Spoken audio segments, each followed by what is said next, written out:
In what would later be known as the Thursday lunch incident at Joe's Roadside Diner, a group of arrogant street thugs would learn the hard way that appearances can be deceiving when they decided to harass a quiet plumber, unaware that his steady hands and calm demeanor came from years of defusing bombs in the world's most dangerous combat zones as an elite Navy EOD specialist.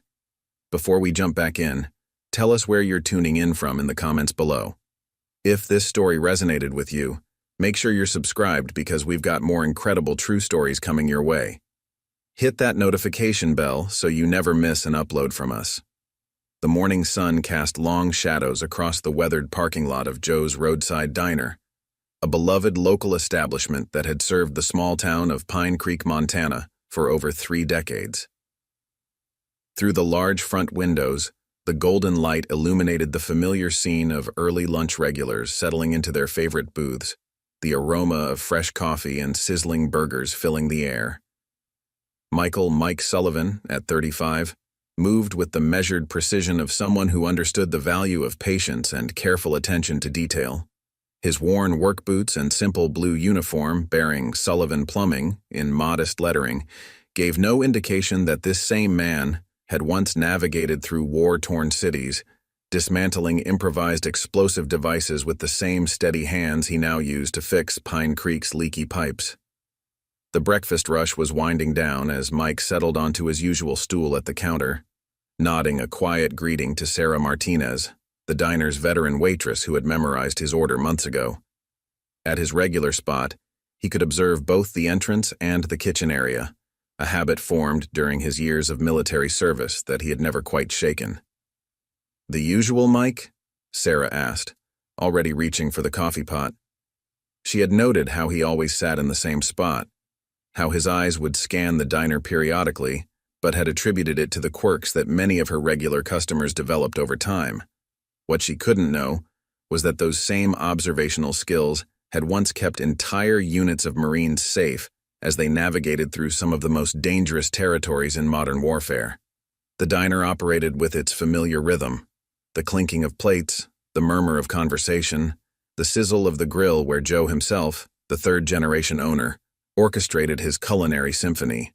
Through the large windows, Mike could see Frank Cooper, the local sheriff, making his morning rounds, his patrol car moving slowly past the row of vehicles that lined the diner's front.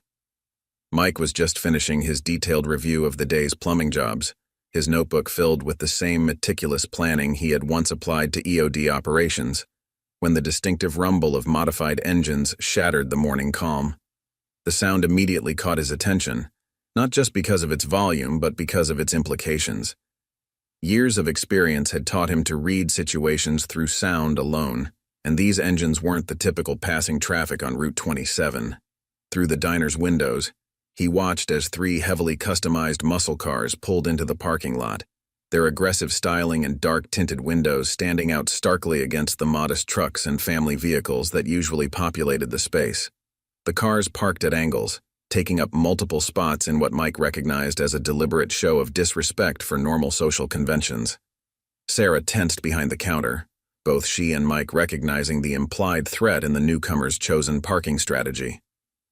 These weren't the usual tourists passing through on their way to Yellowstone, nor were they the local residents who formed the backbone of Joe's customer base. The diner's regular patrons had also noticed the arrival, conversations dying down as the rumble of the modified engines fell silent. Mike felt his pulse steady, not quicken, a response conditioned through countless high-pressure situations where a calm mind meant the difference between life and death. He reached for his coffee cup, his movements deliberate and controlled, while his mind cataloged every detail of the unfolding situation. The other customers quickly found reasons to focus intently on their meals, leaving the counter conspicuously empty, except for Mike and an elderly couple at the far end. Before we jump back in, tell us where you're tuning in from in the comments below. If this story resonated with you, make sure you're subscribed because we've got more incredible true story at 35. Michael Sullivan carried himself with the quiet confidence of someone who had faced death countless times, and won. Though none of his regular customers could have guessed that the same composure he showed while fixing their plumbing had been forged in the pressure cooker of military combat operations. diffusing devices designed to kill with nothing but steady hands and unwavering focus. The Pine Creek community knew him simply as Mike the Plumber, a reliable local tradesman who had established his small business 3 years ago, after moving to Montana seeking the peace and quiet that had eluded him since his return from service. His work van, a well-maintained white Ford with Sullivan Plumbing, professional, prompt, reliable, written in simple blue lettering, had become a familiar sight in driveways throughout the county. At Joe's Roadside Diner, he had found a morning routine that grounded him. The familiar faces, the predictable rhythm, and the simple pleasure of a well-cooked breakfast helped ease the hypervigilance that had once kept him alive in combat zones. Yet that same awareness had never fully left him, remaining as much a part of him as the scars hidden beneath his work clothes. Before opening his plumbing business, Mike had served 12 years as a Navy explosive ordnance disposal technician, earning distinctions that now gathered dust in a box beneath his bed. His team had been deployed to some of the most volatile regions in the world, where split-second decisions meant the difference between saving lives and losing them. In my world, he would sometimes think while working on particularly challenging plumbing problems, mistakes had much bigger consequences. Sarah Martinez, who had worked at Joe's for 15 years, had developed a friendly rapport with Mike over the past year.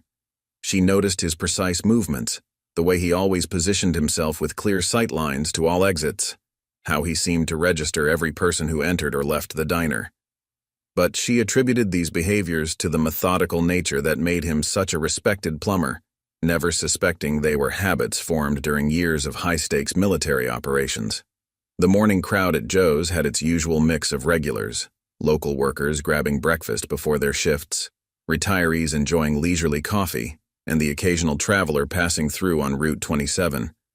Most knew Mike by sight, if not by name, appreciating his quiet presence and readiness to help when anyone needed a reliable plumber. The diner operated with the comfortable familiarity of a small-town establishment where everyone had their place and role. Through the large windows, Mike could see old Bill Thompson checking the mail at the post office across the street, while Emma Watson, the high school principal, hurried past with her usual morning coffee from the cafe next door.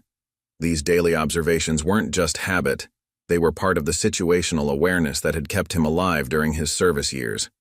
Joe Anderson, the diner's owner and head cook, had taken a liking to Mike from the start. At 58, Joe had an innate ability to read people, developed over decades of running his family's business. He recognized in Mike the same quiet strength he'd seen in his own father, a Korean War veteran who had taught him the value of serving the community. The two men had developed an unspoken understanding, communicating more through nods and brief exchanges than lengthy conversations. Mike was just finishing his usual breakfast, 2 eggs over easy, wheat toast, and hash browns, when his phone buzzed with a text from his old EOD team leader, Jack Martinez. Though they were scattered across the country now, the bond forged in combat remained strong. The message was their usual check-in. "All quiet on the Western Front, brother?" Mike smiled slightly at their long-standing joke, remembering countless missions where quiet had been anything but. The diner's morning efficiency continued around him. The clink of plates, the hiss of the coffee maker, the gentle murmur of conversations creating a symphony of normal life that Mike had learned to appreciate. Through the windows he could see Frank Cooper, the local sheriff, making his morning rounds, his patrol car moving slowly past the row of vehicles that lined the diner's front. The security camera above the counter, recently installed after a series of small-town burglaries, caught Mike's attention. He had helped Joe position it for optimal coverage, though he'd never mentioned how his suggestion came from years of experience analyzing surveillance positions in urban combat zones. These small ways of helping, of using his military experience to protect his new community without drawing attention to his past, gave him a sense of continued purpose. The morning sun continued to stream through the windows, creating long shadows that stretched across the well-worn linoleum floor. Mike checked his work schedule for the day: 3 regular maintenance calls and 1 emergency repair at the local elementary school. The methodical planning of his civilian work provided a different kind of satisfaction than his military service. But the attention to detail remained the same. Each job, whether defusing a bomb or fixing a broken pipe, required focus, precision, and an understanding that mistakes could have serious consequences. The diner's peaceful atmosphere shattered as the front door swung open with deliberate force, the bell above it jangling discordantly. 3 men entered, their presence immediately commanding attention. The leader, a tall figure with heavily tattooed arms and a leather jacket despite the Montana heat, scanned the diner with the calculated gaze of someone used to intimidating others. Behind him, his 2 companions spread out slightly, their movements suggesting practiced coordination in controlling spaces. Mike noticed immediately how they positioned themselves, one near the entrance, one drifting toward the counter's far end, while the leader remained centered. It wasn't the random spreading out of ordinary troublemakers. It was a deliberate tactical formation designed to control the space. His trained eye recognized the pattern, though he kept his attention seemingly focused on his coffee cup. The regular customers instinctively drew back, conversations dying to whispers, then silence. Sarah Martinez's hand trembled slightly as she set down the coffee pot, her years of experience dealing with difficult customers providing no comfort against the palpable menace these men projected. Joe Anderson had emerged from the kitchen, his weathered face showing concern as he observed the situation from behind the grill. The leader, who would later be identified as Derek "Ice" Morrison, strutted toward the counter. His jacket bore patches indicating membership in the Street Kings, a gang that had recently been making headlines for expanding their territory from larger cities into small towns across the state. Local law enforcement had been tracking their movement with growing concern, though they had yet to establish a significant presence in Pine Creek. "Nice little place you got here," Morrison announced loudly, his voice carrying the artificial friendliness that poorly masked an underlying threat. "Shame if anything happened to it." He ran a finger along the counter's surface, his multiple rings leaving slight scratches in the well-maintained finish. The elderly couple at the far end of the counter quickly settled their bill and hurried out, leaving Mike as the only customer at the counter. The remaining diners in the booths sat in uncomfortable silence, trying to make themselves invisible while watching the scene unfold through furtive glances. Sarah attempted to maintain her professional composure. "Can I get you gentlemen something to eat?" she asked, her voice barely masking her unease. Morrison ignored her question, instead focusing his attention on Mike, who continued to sit quietly at his place at the counter, reviewing his work orders with the same calm focus he'd maintained during far more dangerous situations. "Hey, Plumber man," Morrison called out, having noticed the logo on Mike's uniform shirt. "You're in my seat." The request was clearly a power play, an attempt to establish dominance through unnecessary confrontation. It was a tactic Mike had seen countless times, though usually in very different circumstances. Mike took another sip of his coffee, his movements unhurried and deliberate. His apparent calm seemed to irritate Morrison, whose face darkened at being ignored. The gang leader moved closer, deliberately invading Mike's personal space. "Maybe you didn't hear me, old man. I said you're in my seat." Through the diner's windows, Mike could see Morrison's companions, 2 more gang members, remaining with their vehicles, ensuring no one could leave without passing them. Their cars were positioned to block most of the parking lot, a tactical choice that didn't go unnoticed by Mike's trained eye. Joe Anderson had moved closer to the phone behind the counter, his hand hovering near it in case the situation escalated. Sarah had stepped back slightly, creating distance while trying to maintain the appearance of normal service.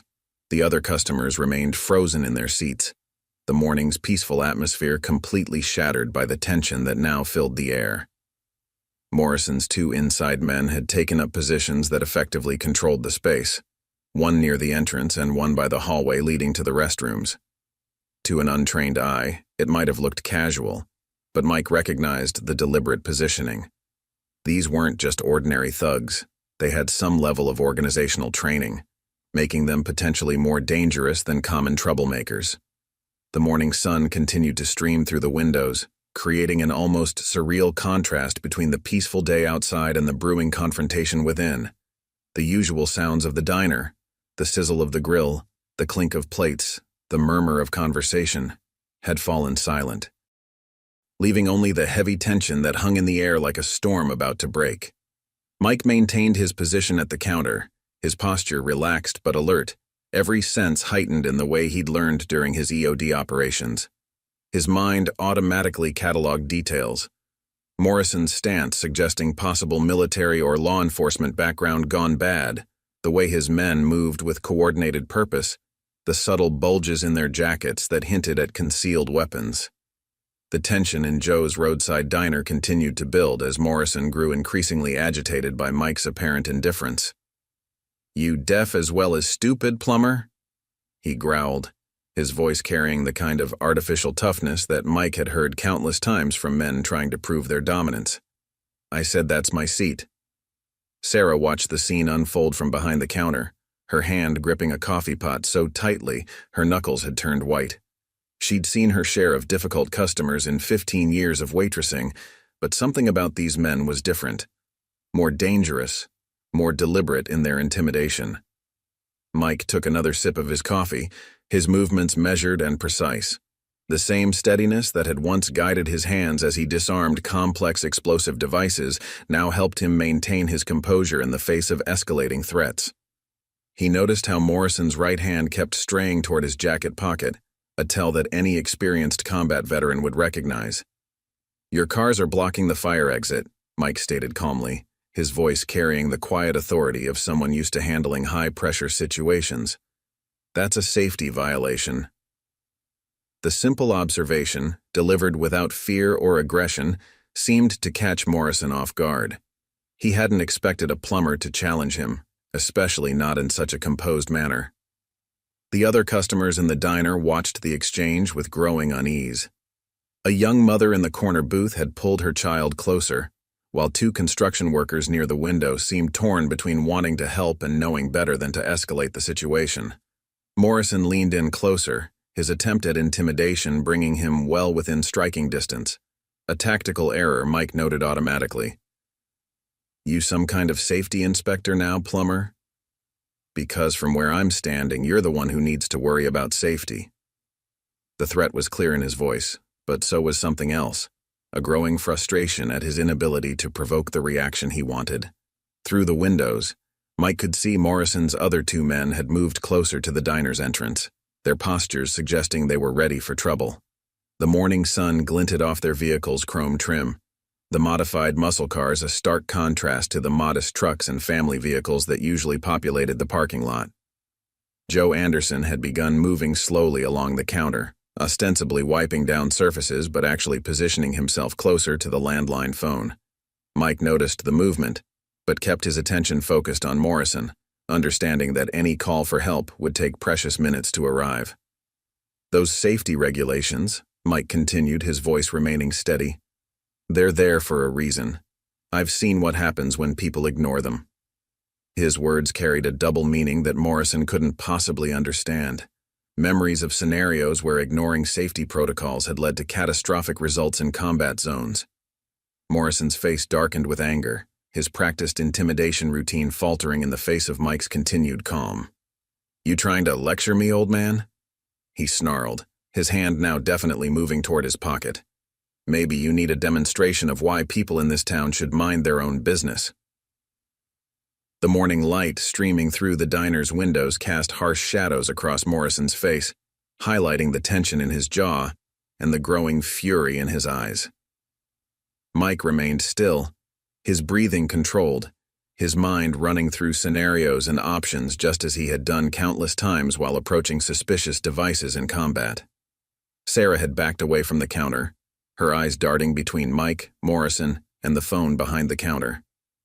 The air in the diner had grown thick with tension, the usual breakfast aromas of coffee and bacon now overshadowed by the metallic taste of impending violence.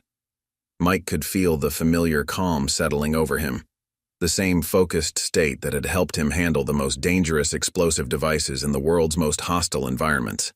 His apparent passivity wasn't born of fear, but of experience, knowing that true control came from careful observation and measured response rather than reactive aggression. Morrison's face contorted with rage at Mike's continued composure, his attempt at intimidation clearly failing to achieve its desired effect. He slammed his hand down on the counter, causing several coffee cups to rattle and Sarah to jump slightly. "Last chance, Plumber. Get out of my seat before things get really unpleasant." The diner had fallen into complete silence, the usual morning bustle replaced by a tension so thick it seemed to press against everyone present. Even the sizzle of the grill had ceased as Joe focused entirely on the confrontation unfolding at his counter. Through the windows, the morning sun continued to stream in, creating an almost surreal contrast to the darkness of the moment. Mike remained seated, his posture relaxed but ready, a state of awareness he had maintained through countless high-risk operations. His mind processed every detail: the positioning of Morrison's men, the distance to potential exits, the locations of every civilian in the diner. It was the same analytical approach that had kept him and his team alive while disarming IEDs in combat zones. "Actually," Mike replied, his voice carrying the same calm authority he had used to direct military operations, "I think we need to discuss your definition of unpleasant." He turned slightly on his stool, movement so controlled it seemed almost casual, but it gave him a better position to respond if needed. "Because right now, you're threatening innocent people just trying to have their breakfast." Morrison's two inside men had moved closer, responding to their leader's growing anger. The one near the entrance, a heavily muscled man with a snake tattoo curling up his neck, had shifted his weight forward, ready to move. The other, positioned near the hallway to the restrooms, had slipped his hand inside his jacket. "You got a big mouth for a plumber," Morrison snarled, his artificial tough guy persona cracking slightly in the face of Mike's unexpected resistance. "Maybe we need to show this whole town what happens when people don't show proper respect." Sarah had backed away to the far end of the counter, her hand gripping the phone but uncertain whether calling for help would make things worse. Joe Anderson stood near his grill, a heavy spatula gripped tightly in his hand, though against three armed men it would provide little protection. Mike's eyes never left Morrison as he spoke again, his voice taking on an edge that seemed to cut through the tension like a razor. "Respect?" he asked quietly. "Let's talk about respect. Real respect isn't earned by threatening waitresses and intimidating diners. That's just fear. And fear." He paused, memories of far more dangerous confrontations flickering through his mind. Fear is a poor substitute for genuine respect. The young mother in the corner booth was trying to quietly gather her things, hoping to slip out with her child, but Morrison's men had positioned themselves to control all movement within the diner. The construction workers by the window had tensed, ready to act, but aware that intervention might make things worse. "You know what I think?" Morrison leaned in closer, his face inches from Mike's. "I think you need a lesson in how things work in the real world. Out here, it's not about right and wrong. It's about power. And right now," his hand moved deliberately toward his jacket pocket, "I've got all the power." Mike's breathing remained steady, his heart rate controlled, the same state of focused calm that had served him well while defusing devices that could have wiped out entire squads. His eyes tracked Morrison's hand movement, while maintaining peripheral awareness of the other threats in the room. "That's where you're wrong," Mike replied, his voice carrying a certainty that seemed to give Morrison pause. "Power isn't about who can threaten the most people or cause the most damage." He shifted slightly, his movement almost imperceptible but purposeful. "Real power is about control, and right now," he let his words hang in the air, "you're demonstrating a serious lack of it." The morning sun had risen higher, its rays now striking the chrome trim of the gang's cars outside, sending bright reflections through the diner's windows. The light caught the subtle tremor in Morrison's hand as it continued its journey toward his pocket, a tell that any experienced operator would recognize as the prelude to violence. Sarah had finally reached for the phone, but Mike gave her a subtle shake of his head. He knew that in situations like this, outside intervention could often escalate things beyond control. This confrontation would be resolved one way or another before help could arrive. The atmosphere in Joe's roadside diner crackled with dangerous energy as Morrison began to withdraw something from his pocket. But before he could complete the movement, a new voice cut through the tension like a knife through butter. "I wouldn't do that if I were you, Derek Morrison. Dishonorable discharge from Fort Bragg in 2019 for drug trafficking. Those charges in Arizona are still pending, aren't they?" Frank Cooper, Pine Creek's sheriff, stood in the diner's entrance, his stance casual, but his eyes sharp with focused awareness.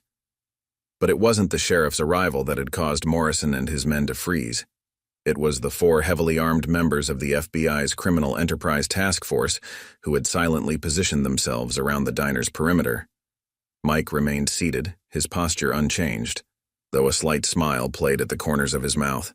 His apparent calm throughout the confrontation suddenly made more sense. He had recognized the signs of an ongoing operation from the moment Morrison and his men had arrived.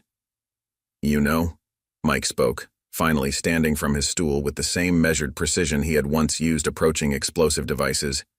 "When you've spent as much time as I have dealing with complex threats, you learn to spot surveillance patterns. Those 2 FBI vehicles have been parked across the street for 3 days now." Morrison's face had lost its color as he processed this information, his hand frozen halfway to his pocket. His men looked uncertainly at each other, their earlier confidence evaporating as they realized they had walked into something much bigger than a simple intimidation routine. "Chief Warrant Officer Michael Sullivan," Mike continued, his voice carrying the quiet authority of his former rank. "Navy EOD retired. 12 years of handling the most dangerous explosive devices in combat zones across 3 continents. But more importantly for you," he gestured to Morrison's pocket, "I've spent the last 6 months helping the FBI track your organization's movement of illegal weapons across state lines." The diner's other customers watched in stunned silence as the power dynamic shifted dramatically. Sarah behind the counter had her hand pressed to her mouth, while Joe Anderson stood with his spatula still raised, trying to process how his quiet, regular customer had just revealed himself to be part of a major federal operation. "The thing about bomb disposal," Mike continued, his voice taking on an almost educational tone, "is that it teaches you patience, the ability to stay calm while others panic, to observe without reacting, to wait for exactly the right moment." He nodded toward the FBI agents who were now entering the diner. "Like waiting for an organization's leadership to personally violate federal firearms laws by carrying unmarked weapons across state lines." Morrison's attempt at intimidation had completely crumbled, replaced by the desperate calculation of someone trying to figure out how everything had gone so wrong. His men had backed away from their tactical positions, their earlier coordination dissolving in the face of professional law enforcement. "Your expansion into small towns wasn't as subtle as you thought," Mike explained, stepping aside as FBI agents moved to secure Morrison and his men. "Taking over local businesses, establishing distribution routes, intimidating communities. But you made one crucial mistake. You assumed that small towns meant simple people, that rural communities wouldn't have the resources to fight back." Through the diner's windows, more law enforcement vehicles could be seen arriving, their lights flashing in the late morning sun. The task force had timed their operation perfectly, waiting until Morrison and his key lieutenants were together before moving in. "You see," Mike continued, now standing with the confident bearing of a military officer rather than the humble posture of a plumber, "sometimes the quiet ones are quiet for a reason. Sometimes that unassuming person you're trying to intimidate has spent years dealing with threats far more dangerous than you could imagine." Sarah had moved closer to Joe, both of them watching in amazement as their regular customer coordinated with federal agents with the ease of someone long accustomed to working with law enforcement. The other customers in the diner remained frozen in their seats, witnesses to a scene that would be talked about in Pine Creek for years to come. Sheriff Cooper had moved to stand beside Mike, a look of professional respect on his face. "Been wondering when you'd finally spring the trap," he commented quietly.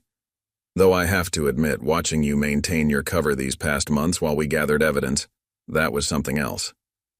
Morrison's face transformed from shock to fury as FBI agents efficiently secured him and his men. "You set us up," he snarled at Mike, struggling against the handcuffs being placed on his wrists. "Playing plumber, pretending to be some simple small-town nobody. You're nothing but a Fed plant." Mike shook his head slightly, a small smile playing at the corners of his mouth. "Actually, I am a plumber.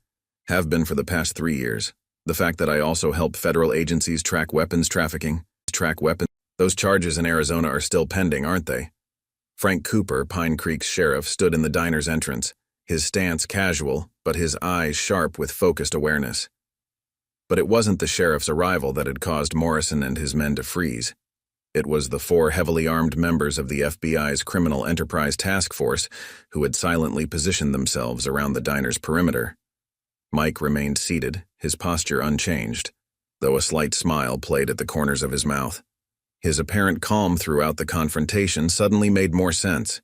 He had recognized the signs of an ongoing operation from the moment Morrison and his men had arrived.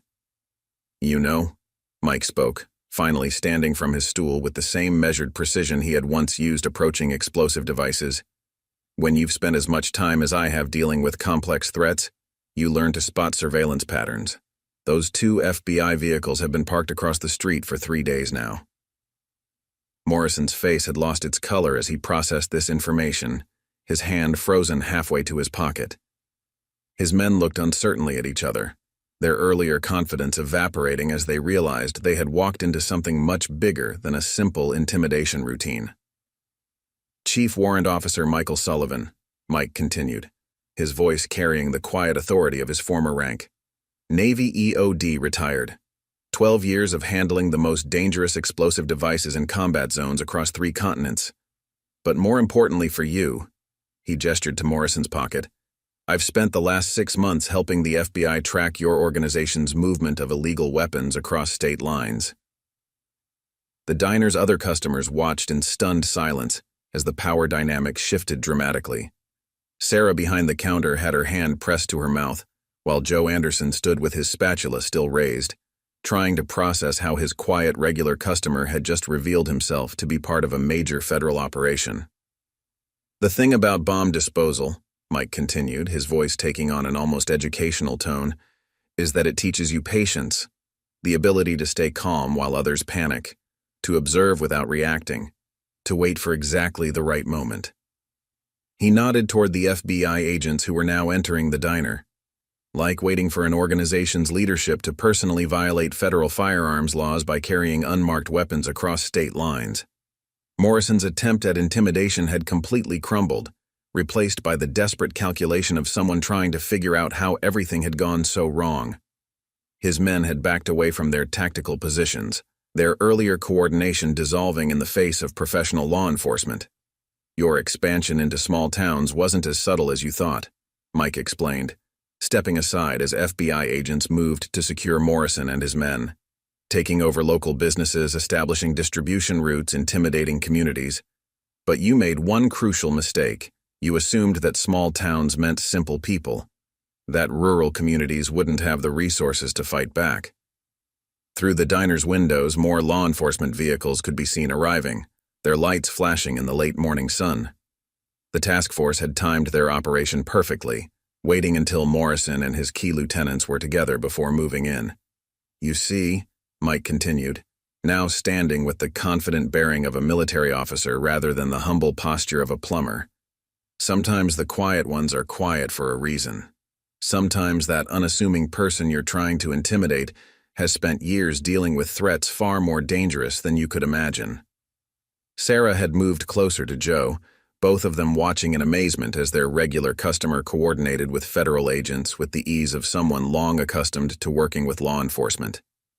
The other customers in the diner remained frozen in their seats, witnesses to a scene that would be talked about in Pine Creek for years to come. Sheriff Cooper had moved to stand beside Mike, a look of professional respect on his face. "Been wondering when you'd finally spring the trap," he commented quietly. "Though I have to admit, watching you maintain your cover these past months while we gathered evidence, that was something else." Morrison's face transformed from shock to fury as FBI agents efficiently secured him and his men. "You set us up," he snarled at Mike, struggling against the handcuffs being placed on his wrists. "Playing plumber, pretending to be some simple small-town nobody. You're nothing but a Fed plant." Mike shook his head slightly, a small smile playing at the corners of his mouth. "Actually, I am a plumber. Have been for the past 3 years. The fact that I also help federal agencies track weapons trafficking, that's just a useful skill set from my previous career." He paused, watching as the agents conducted their search, finding exactly what they had expected: unlicensed firearms with serial numbers that would tie directly to a string of weapons trafficking cases across 3 states. "The best cover," Mike continued, his voice carrying the confidence of someone who had run countless successful operations, is no cover at all. Every pipe I fixed, every leak I repaired, all legitimate. But when you've spent years reading threat patterns and analyzing hostile intent, you tend to notice things, like how your organization's movement into small towns followed very specific infrastructure patterns. The FBI's lead agent, Sarah Martinez, no relation to the waitress, approached Mike with professional respect. "Your intel was perfect, Chief," she said, using his former military title. "Every location you identified, every pattern you spotted, it all checked out. We've got simultaneous raids happening in 6 other towns right now." Through the diner's windows, more law enforcement vehicles had arrived, their lights painting the parking lot in alternating patterns of red and blue. Morrison's modified muscle cars were being thoroughly searched by agents in tactical gear, their contents carefully documented and photographed. "You know what the funny thing is?" Mike addressed Morrison, who was still glaring at him with impotent rage. "If you'd just been regular criminals, just trying to intimidate people for simple profit, I might have stayed out of it. Let law enforcement handle it their way. But when I noticed the weapons patterns, the systematic way you were moving military-grade explosives through civilian areas," he shook his head. "That made it personal." Joe Anderson had moved from behind his counter, still gripping his spatula like a talisman. "All this time," he said, looking at Mike with new understanding. "All those quiet mornings, those careful observations. I knew there was something different about you. But this..." He gestured at the scene unfolding in his diner. "Sorry about the disruption to your business, Joe," Mike replied sincerely. "But your diner's location made it perfect for surveillance. Clear sight lines to 3 major intersections, regular customer traffic that nobody would question, and the best hash browns in 3 counties." He smiled slightly. That last part wasn't relevant to the operation, but it definitely made the surveillance more enjoyable. Sarah Martinez, the waitress, had finally found her voice. "So all those times you sat here, writing in your notebook, documenting traffic patterns, monitoring suspicious vehicles, noting faces that showed up too regularly to be casual visitors," Mike confirmed. "But I was also genuinely planning my plumbing jobs. Multitasking is a skill you learn pretty quickly in EOD work." The other customers in the diner were still watching in amazement as the scene unfolded. The young mother who had been trying to leave earlier was now recording everything on her phone, while the construction workers by the window were shaking their heads in disbelief. Sheriff Cooper had begun coordinating with his deputies to secure the perimeter, but he paused to address the diner's occupants. "Folks, I'm going to need statements from everyone here. And I know this goes without saying, but this operation is still ongoing in other locations. Discretion would be appreciated, at least for the next few hours." Mike watched as Morrison and his men were led out to waiting vehicles, their earlier bravado completely evaporated. The morning sun had risen higher, its rays now illuminating the diner fully, as if nature itself was bringing everything to light. "You know what your real mistake was?" Mike called after Morrison, his voice carrying just enough for the gang leader to hear. "You thought that just because someone lives a quiet life, keeps to themselves, doesn't seek attention, that makes them weak. But sometimes, Morrison, the quiet ones are quiet because they've already fought their battles, faced their demons, and learned that real strength doesn't need to announce itself." The immediate aftermath of the operation transformed Joe's Roadside diner into a hub of law enforcement activity. FBI agents moved efficiently through the space, collecting evidence, taking statements, and coordinating with local police. The morning sun continued to stream through the windows, now illuminating a scene very different from the usual breakfast rush. Mike had settled back onto his usual stool, now surrounded by impressed and curious onlookers who had witnessed the entire confrontation. Sarah Martinez approached with a fresh pot of coffee, her hands still slightly shaking from the adrenaline, but her face showing a new appreciation for her quiet regular customer. "I think this one's on the house," she said, refilling his cup. "Though I have to ask, all those times you helped me carry heavy trays or walked me to my car after late shifts?" Mike smiled warmly. "That was just being a decent human being, Sarah. No hidden agenda there." He took a sip of his coffee. Though I will admit, those late-night walks did give me a good chance to observe any suspicious vehicles in the parking lot. Joe Anderson had begun cleaning his grill again, the familiar routine seeming to help him process the morning's events. "You know," he called over to Mike, "this explains why you always insisted on fixing my security cameras in just the right positions. I thought you were just being thorough with the wiring." "The wiring was important too," Mike replied with a slight grin. "But yes, proper surveillance angles were a nice bonus. Speaking of which," he turned to Agent Martinez, who was reviewing data on her tablet. "Those cameras caught everything this morning, should help with the prosecution." The FBI team had set up a temporary command post in one of the diner's larger booths, coordinating with teams in other locations. Reports were coming in of successful raids across the state, each one confirming the patterns Mike had identified over months of patient observation. Sheriff Cooper, who had finished securing the scene, joined Mike at the counter. "You know, Sullivan, when you first came to town and opened your plumbing business, I ran a background check, standard procedure for new businesses." Mike nodded, unsurprised. "And when you saw my military record?" "Knew there had to be more to the story than just a former EOD tech turning plumber," Cooper admitted. "But I figured you'd earned your peace and quiet. Never imagined you were helping bring down a multi-state weapons trafficking operation." The young mother, who had been trapped in her booth during the confrontation, approached Mike hesitantly. "I just wanted to say thank you," she said softly. "Not just for today, but knowing someone's watching out for this town, keeping it safe for our kids." Mike's expression softened.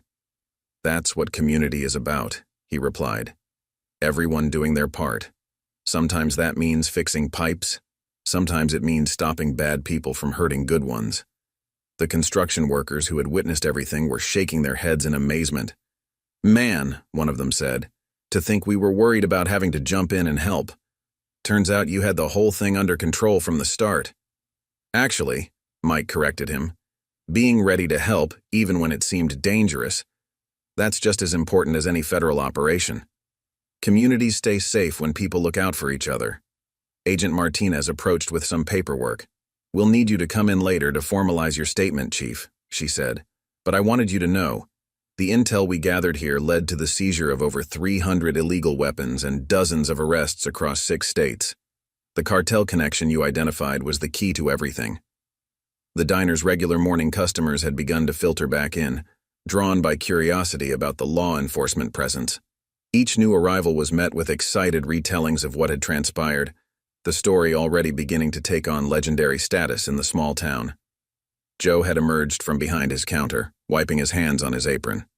"You know," he said thoughtfully, "my father always said you could tell a lot about a person by how they handle themselves in tough situations. All those mornings, watching you sit here, so calm and focused. Never imagined we had a hero in our midst." Mike shook his head slightly. "Not a hero, Joe. Just someone who saw something wrong and had the skills to help make it right.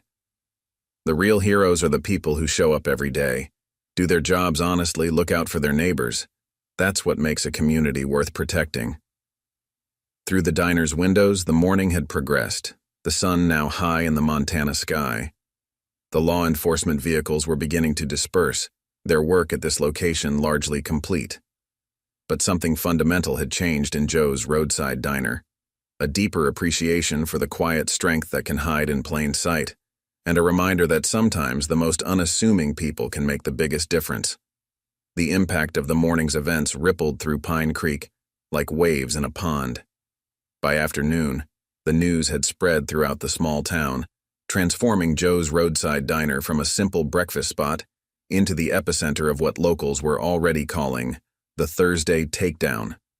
The diner had become packed with curious townspeople, all eager to hear first-hand accounts of how their local plumber had helped bring down a criminal organization. Agent Martinez had established a temporary command center in the town hall, coordinating with law enforcement agencies across multiple states. The evidence gathered from Morrison and his men had opened a floodgate of information about criminal activities that stretched far beyond weapons trafficking. "The patterns you identified," she explained to Mike during a debriefing, spreading maps and documentation across a conference table. They weren't just about weapons. They were using plumbing supply companies as fronts for money laundering operations across 6 states. Your background gave you unique insight that other investigators missed. Local law enforcement officers from neighboring counties had begun arriving, sharing information about similar patterns in their jurisdictions. Sheriff Cooper, working with the FBI task force, found himself at the center of an unprecedented collaboration between rural law enforcement agencies. "What happened here has become a template," Cooper addressed a gathering of fellow sheriffs. "Small towns aren't just targets anymore. We're organizing, sharing information, working together to protect our communities." He gestured to the evidence boards where Mike's careful documentation had helped piece together a complex criminal network. Back at the diner, Joe Anderson had found himself dealing with an unexpected surge in business as people came in hoping to catch a glimpse of where it all went down. Sarah Martinez was retelling the story for the 12th time, each version becoming more detailed as she processed her own memories of the morning's events. "The way he stayed so calm," she explained to a group of captivated listeners. "Even when Morrison was right in his face. Now we know why. He'd been dealing with bombs in war zones. Makes angry gangsters seem less intimidating, I guess." Mike's plumbing business phone hadn't stopped ringing, though now customers seemed more interested in talking about the morning's events than their leaky faucets. He maintained his professional demeanor, gently redirecting conversations back to the task at hand. "Your water heater still needs fixing," he reminded one particularly curious client. "Whether or not I helped the FBI today." The young mother from the diner, Lisa Thompson, had shared her video of the incident with local news stations. Though Mike's face was carefully kept out of frame, Agent Martinez had made sure of that. The footage of Morrison and his men being taken down had gone viral, sparking discussions about small-town resilience against organized crime. The construction workers who had witnessed everything had spread the word through their company, and soon contractors across the region were sharing stories about suspicious activities they'd observed at various job sites. The FBI had set up a special hotline to handle the influx of tips and information. "It's like people just needed to see that it was possible to stand up to these guys," Sheriff Cooper observed, watching as another group of citizens arrived at the station to share information. "You gave them more than just a victory, Mike. You gave them hope." The impact on criminal organizations was significant and immediate. Detective Sarah Chen from the state police shared updates from ongoing investigations. "We're seeing a domino effect. As these groups realize their small-town targets aren't as vulnerable as they thought, their entire operation is unraveling." Professional law enforcement associations had taken notice of the Pine Creek operation. The State Police Academy had already reached out about using the incident as a case study in community-based law enforcement, highlighting the importance of collaboration between federal agencies and local expertise. Mike had been coordinating with Agent Martinez to ensure that the operational security of ongoing investigations wasn't compromised by the public interest in the story. "We need to maintain focus," he reminded local law enforcement during a briefing. "Today's victory is significant, but it's part of a larger effort to protect our communities." The diner's regular customers had developed a new appreciation for their morning routine. The counter where Mike had sat, calmly facing down Morrison and his men, had become something of a local landmark. Joe had even considered putting up a plaque, though Mike had quietly talked him out of it. Mike explained to Joe, "The best security is the kind that doesn't draw attention to itself. Just like you don't advertise where you keep your safe, you don't advertise your community's strengths. Let people underestimate small towns. It's worked out pretty well so far." The afternoon sun cast long shadows across Pine Creek's main street as the town began to process the day's events.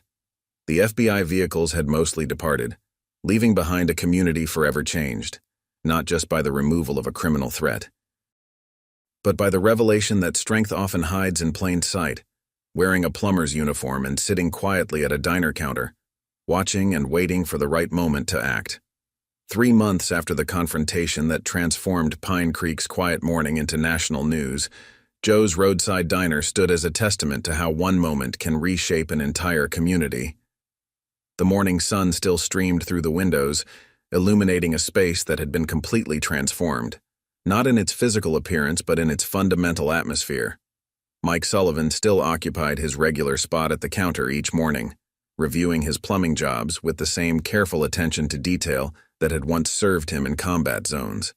But now his presence carried a different weight, a quiet reminder of the strength that can hide in plain sight.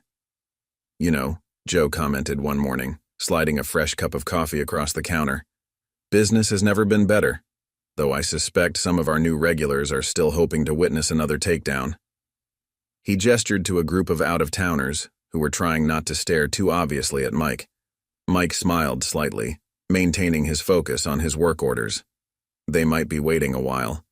The real victory isn't in the dramatic moments, it's in the quiet ones, when people can just enjoy their breakfast without worrying about who might walk through that door. The impact of the Thursday takedown had extended far beyond Pine Creek's borders. Agent Martinez, during her weekly check-in, shared the latest statistics. "Morrison's organization was just the tip of the iceberg. Your operation sparked a nationwide reassessment of how criminal enterprises target rural communities. Small towns across the country are implementing new security protocols, creating networks of information sharing." Sheriff Cooper, who now conducted regular security seminars for other law enforcement agencies, had developed a new appreciation for the power of patient observation. "What Mike taught us," he explained to a group of visiting officers, "is that sometimes the best defense isn't in showing strength, but in appearing ordinary. The quiet guy at the counter might just be your strongest asset." Sarah Martinez, still serving coffee with her usual efficiency, had noticed a change in how people carried themselves. "It's like everyone stands a little taller now," she observed. "Not because they're trying to be tough, but because they know they're part of something stronger than any individual." The diner itself had evolved, though in subtle ways that most customers might not notice. The security cameras Mike had positioned so carefully remained in place, now part of a larger network of community surveillance. The counter where he sat still offered the same strategic view of both entrances, though few realized why that position was so valuable. "The best security measures," Mike explained during a community safety meeting, "are the ones that blend into everyday life. Just like in EOD work, sometimes the most dangerous devices are the ones designed to look harmless. The flip side is that real safety often comes from sources that don't draw attention to themselves." Pine Creek had become something of a case study in community resilience. Law enforcement agencies from across the country sent observers to learn how a small town had transformed itself from a potential target into a model of community defense. But the real lessons, as Mike often pointed out, weren't in the dramatic confrontation that made headlines. The important changes, he told a group of visiting law enforcement officials, happened long before that Thursday morning. They happened in every small interaction, every quiet observation, every moment when people chose to look out for each other instead of looking away. Joe Anderson had kept the diner largely unchanged, resisting suggestions to capitalize on its newfound fame.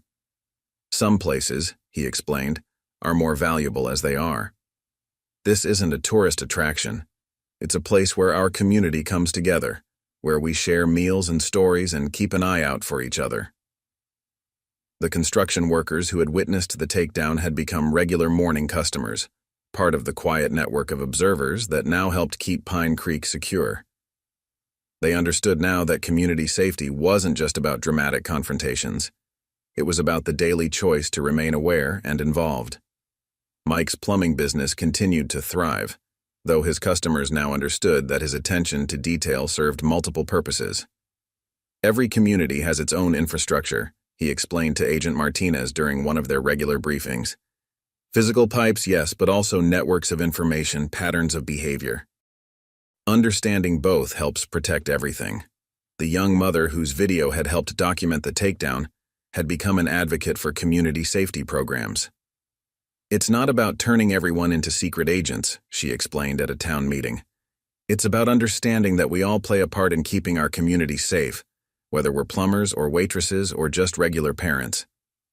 As the morning sun continued its daily journey across Joe's Roadside diner, Pine Creek had settled into a new normal. The dramatic events of that Thursday morning had faded into local legend, but the lessons remained. True strength often wears a humble disguise. Real security grows from community bonds, And sometimes the quietest person in the room is the one most prepared to make a difference. As the sun set over Pine Creek, casting long shadows across the parking lot of Joe's Roadside Diner, Mike Sullivan prepared to close another chapter in his life of quiet service. The diner had cleared out after the dinner rush, leaving just the regulars, those who had witnessed that transformative Thursday morning months ago. "You know what's funny?" Sarah remarked, wiping down the counter where it had all gone down. "People still come in asking about the hero plumber who took down a gang. They don't realize that the real heroism isn't in those dramatic moments. It's in choosing to protect your community every single day, whether anyone notices or not." Mike smiled at that, finishing his evening coffee. The past few months had brought changes to Pine Creek that went far deeper than the headlines about the takedown. It wasn't just about one former EOD tech standing up to criminals. It was about a community learning to stand together. Agent Martinez had stopped by earlier that day with the final statistics. Morrison and his entire organization had received substantial federal sentences. The weapons trafficking network had been completely dismantled across 6 states.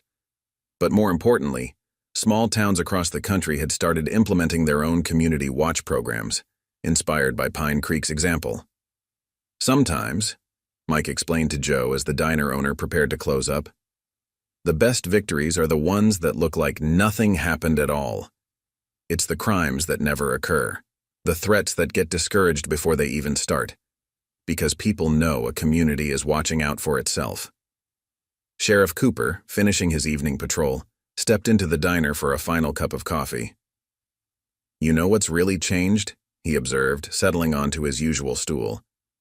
"It's not just that we stopped one gang. It's that everyone in town now understands they have a part to play in keeping our community safe." The diner had become more than just a local eatery.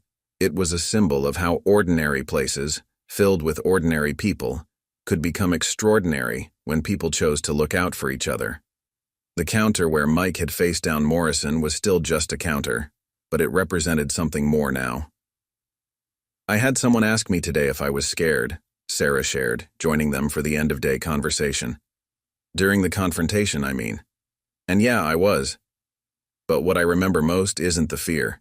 It's watching someone choose to stand up, to protect others, not with violence, but with calm courage." Through the windows, the evening light painted the sky in shades of purple and gold. The same windows that had witnessed the dramatic events of that Thursday morning now reflected a community transformed not by force, but by the power of quiet vigilance and shared purpose. "The funny thing about EOD work," Mike reflected, his voice carrying the weight of experience, "is that it teaches you the most dangerous threats often hide in plain sight. But so do the strongest defenses.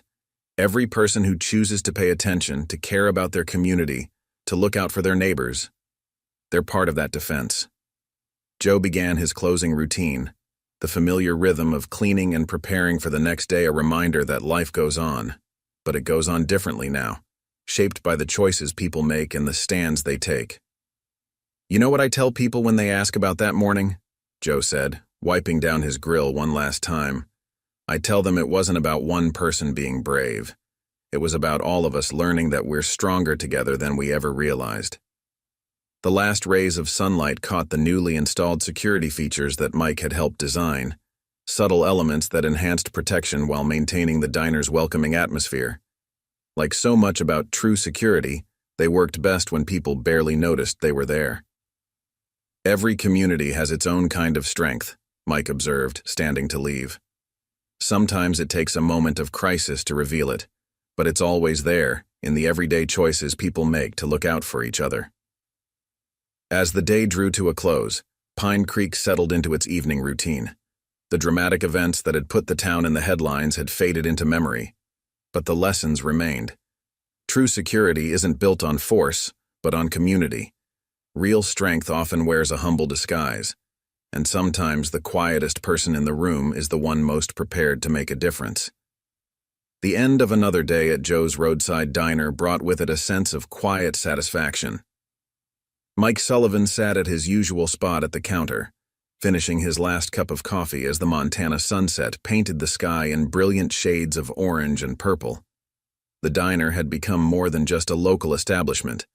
It was a testament to how ordinary places could become extraordinary through the power of community and vigilance. "You know what someone asked me today?" Joe mentioned, wiping down the counter one final time. "They wanted to know if we were going to put up a plaque or something to mark where it all happened." Mike smiled slightly, shaking his head. "The best memorials aren't the ones you can see," he replied. "They're in how people carry themselves differently, how they look out for each other, how they understand that strength isn't always about showing force." Sarah, finishing her shift, joined them at the counter. "Remember how scared everyone used to be when strangers came into town?" she reflected. "Now it's different, not because we're tougher, but because we know we're not alone." Through the diner's windows, Pine Creek's Main Street was settling into its evening routine. Local shops were closing up, families were heading home, and the community's subtle network of mutual protection continued its quiet work. "It's like what we learned in EOD training," Mike shared, his voice carrying the wisdom of experience. "The most effective security isn't about having the biggest presence or the most impressive equipment. It's about understanding your environment, knowing your community, and being ready to act when necessary." Sheriff Cooper made his final rounds, parking his patrol car outside the diner. "You've started something here, Mike," he said, joining them for a last cup of coffee. "Not just in Pine Creek, but in small towns everywhere. People are learning that they don't have to be victims. That community isn't just a word, it's a shield." The evening light caught the diner's windows, reflecting the transformation that had taken place not in its physical appearance, but in its spirit. Every booth, every counter stool, every familiar corner now held the knowledge that ordinary places could become extraordinary when people chose to stand together. "Some folks still come in hoping to see another takedown," Joe chuckled, starting his closing routine. "They don't understand that the real victory is in all the quiet moments when nothing seems to happen, because we've made it clear that this community stands together." As the last customers filtered out and the lights began to dim, Mike stood up, leaving his usual tip. "You know what the best part is?" he reflected, looking around the diner one last time. "Tomorrow morning, people will come in for their breakfast, go about their day, live their lives in peace. And that's exactly what we fought for." The day ended as it had begun, with the quiet strength of a community that had learned its most valuable lesson. True power isn't in the ability to intimidate, but in the choice to protect, to watch out for each other, and to stand together against any threat that might arise. Up next, you've got 2 more standout stories right on your screen. If this one hit the mark, you won't want to pass these up, just click and check them out.